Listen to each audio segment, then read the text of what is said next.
Address classes were the first attempt at splitting up the global internet IP space. Subnetting was introduced when it became clear that address classes themselves weren't a sufficient way of keeping everything organized. But as the internet continued to grow, traditional subnetting just couldn't keep up. With traditional subnetting and the address classes, the network ID is always either 8-bit for Class A networks, 16-bit for Class B networks, or 24 bits for Class C networks. This means that there might only be 254 Class A networks in existence, but it also means there are 2,097,152 potential Class C networks. That's a lot of entries in a routing table. To top it all off, the sizing of these networks aren't always appropriate for the needs of most businesses. 254 hosts in a Class C network is too small for many use cases, but the 65,534 hosts available for use in a Class B network is often way too large.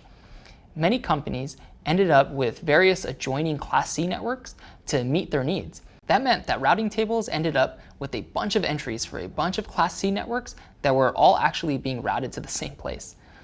This is where Cidr, or classless interdomain routing, comes into play. Cidr is an even more flexible approach to describing blocks of IP addresses. It expands on the concept of subnetting by using subnet masks to demarcate networks. To demarcate something means to set something off. When discussing computer networking, you'll often hear the term demarcation point to describe where one network or system ends and another one begins.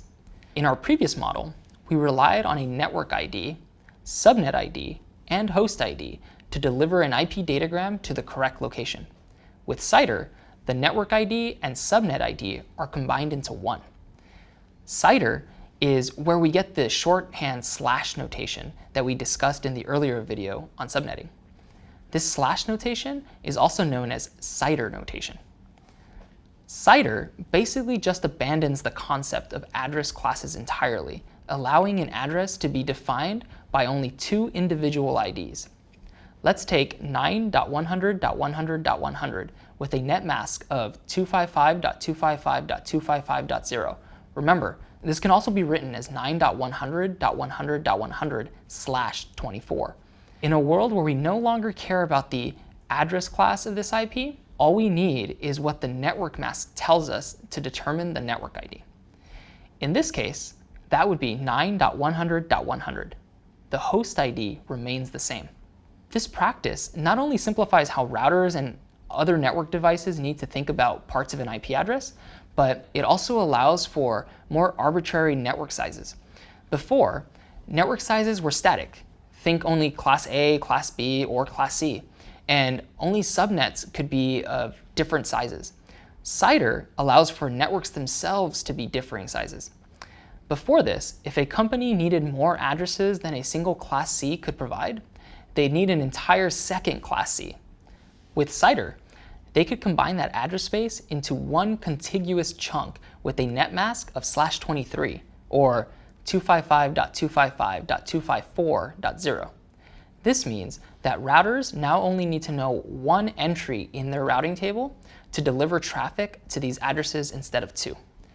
It's also important to call out that you get additional available host IDs out of this practice. Remember that you always lose two host IDs per network. So if a /24 network has 2 to the 8 or 256 potential hosts, you really only have 256 minus 2, or 254 available IPs to assign. If you need two networks of this size, you have a total of 254 plus 254, or 508 hosts. A single /23 network, on the other hand, is 2 to the 9, or 512. 512 minus 2, 510 hosts.